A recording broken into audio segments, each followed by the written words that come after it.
오늘의 이야기는 어리석음을 가리키는 고사성어, 조삼모사 이야기입니다. 하루에 먹는 도토리가 똑같음에도 원숭이들은 기뻐하거나 분노했습니다. 왜일까요? 이것이 바로 수천 년을 지나 지금도 반복되는 기만의 전술, 조삼모사의 시작입니다.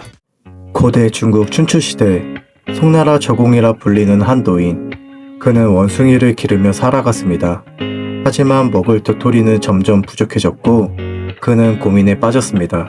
고민하던 그는 원숭이들에게 하루에 7개의 도토리를 주기로 마음먹었지만 도토리를 줄이자고 말하면 당연히 반발이 클 것이라 예상했습니다. 애들아, 이제부터 아침엔 3개, 저녁엔 4개를 줄게. 저공의 말을 들은 원숭이들은 분노했습니다. 아침에 배가 고픈데 3개라니 말도 안 돼. 좋아, 그럼 바꾸자. 아침엔 4개, 저녁엔 3개, 어떠냐?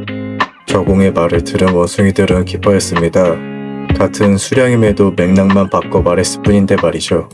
이 이야기에서 중요한 건 단순히 말장난에 속은 원숭이의 어리석음이 아닙니다. 오히려 말을 바꿔 군중의 반응을 유도한 저공에 꽤 집중할 필요가 있습니다. 조삼모사는 말의 프레임이 진실을 왜곡하는 방식을 보여주는 대표적인 사례입니다.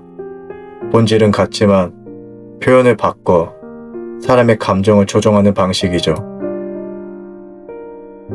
이 이야기는 단순히 고대 춘추시대에만 쓰이던 이야기가 아닌 현재를 살아가고 있는 우리에게도 큰 영향을 끼치고 있습니다. 당장의 우리의 현실에서 뉴스, 정치, 광고, 여론조사 속에서 조용히 작동하고 있죠. 같은 정책도 누군가는 세금 감면이라 말하고 다른 누군가는 복지 축소라고 말합니다.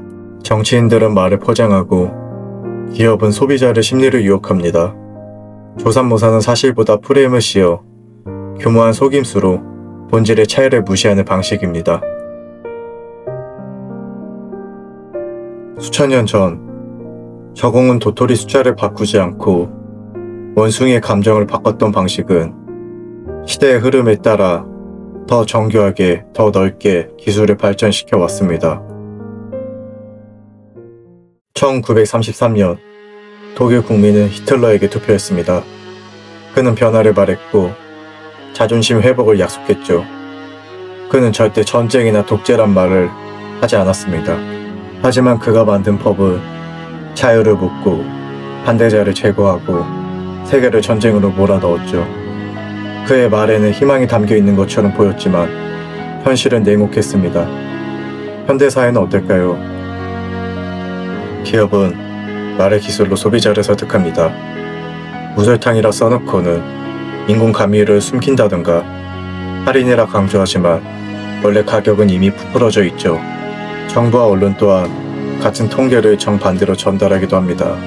예를 들어 실업률 감소라는 말 뒤에는 단기 알바 또는 계약직, 비정규직 증가 등 다른 의미가 숨겨져 있을 수 있습니다.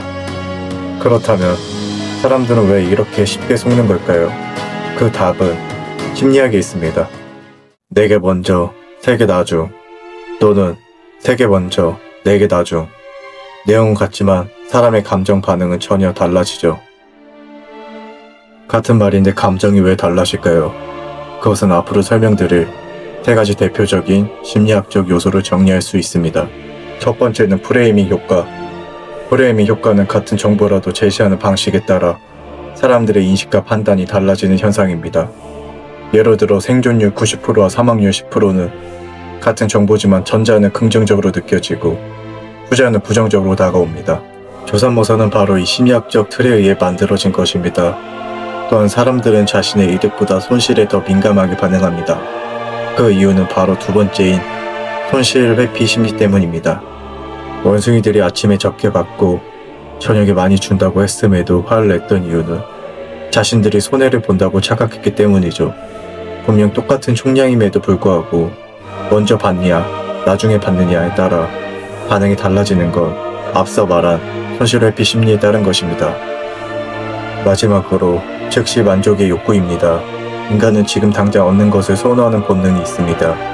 원숭이들이 당장 아침에 많이 받기를 원했고 그 차이가 없음에도 단기적 이익에 집중하다 보니 장기적 시야를 놓친 것이죠. 그렇다면 심리학적 관점 대신 우리와 밀접한 정치적 작용은 어떻게 이루어지고 있을까요? 앞서 설명했던 히틀러의 예시와 정부와 언론의 예시처럼 희망, 변화, 안정, 정치인은 감정의 언어로 현실을 덮는 경우가 있습니다. 그렇기에 정치에서의 조삼모사는 더 짧고 더 빠르게 더 감정적으로 작동하고 있습니다. 그리고 우리는 다시 기뻐하고 분노하고 투표하고 소비합니다. 그저 표현이 바뀌었을 뿐인데 말이죠. 조삼모사는 잠시 속일 수는 있어도 결국 본질은 변하지 않는다는 사실입니다. 우리가 무수히 많은 정보와 교모한 말장난에 속지 않으려면 프레임에 속지 않고 본질을 꿰뚫는 사고가 필요합니다. 우리는 원숭이가 아닙니다. 하지만 때때로 도토리 셈법의 마음이 움직이는 건 우리 안의 본능 때문일지 모릅니다.